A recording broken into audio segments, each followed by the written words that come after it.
These are the nations the Lord left to test all those Israelites who had not experienced any of the wars in Canaan. He did this only to teach warfare to the descendants of the Israelites who had not had previous battle experience: the 5 rulers of the Philistines, all the Canaanites, the Sidonians, and the Hivites living in the Lebanon mountains from Mount Baal Hermon to Lebo Hamath. They were left to test the Israelites to see whether they would obey the Lord's commands, which he had given their ancestors through Moses. The Israelites lived among the Canaanites, Hittites, Amorites, Perizzites, Hivites and Jebusites. They took their daughters in marriage and gave their own daughters to their sons, and served their gods. The Israelites did evil in the eyes of the Lord. They forgot the Lord their God and served the Baals and the Asherahs. The anger of the Lord burned against Israel so that he sold them into the hands of Cushan-Rishathaim king of Aram Naharaim, to whom the Israelites were subject for 8 years. But when they cried out to the Lord, he raised up for them a deliverer, Othniel son of Kenaz, Caleb's younger brother, who saved them. The Spirit of the Lord came on him, so that he became Israel's judge and went to war. The Lord gave Cushan-Rishathaim king of Aram into the hands of Othniel, who overpowered him. So the land had peace for 40 years, until Othniel son of Kenaz died. Again the Israelites did evil in the eyes of the Lord, and because they did this evil the Lord gave Eglon king of Moab power over Israel. Getting the Ammonites and Amalekites to join him, Eglon came and attacked Israel, and they took possession of the city of palms.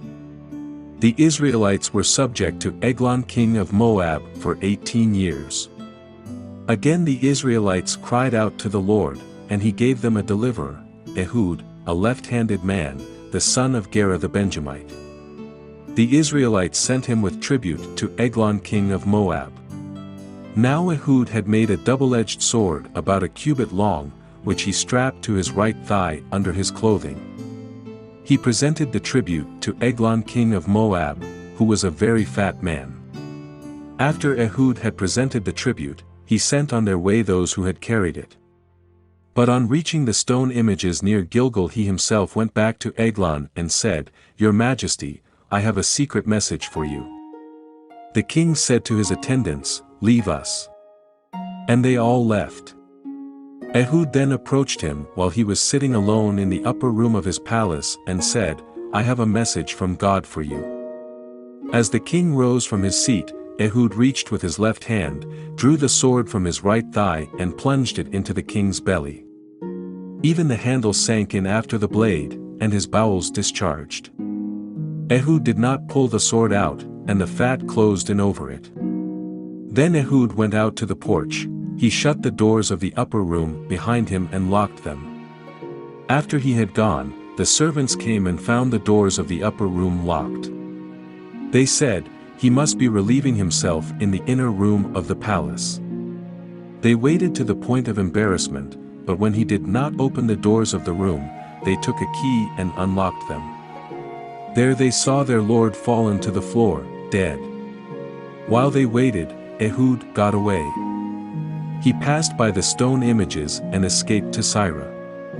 When he arrived there, he blew a trumpet in the hill country of Ephraim, and the Israelites went down with him from the hills, with him leading them. "Follow me," he ordered, "for the Lord has given Moab, your enemy, into your hands."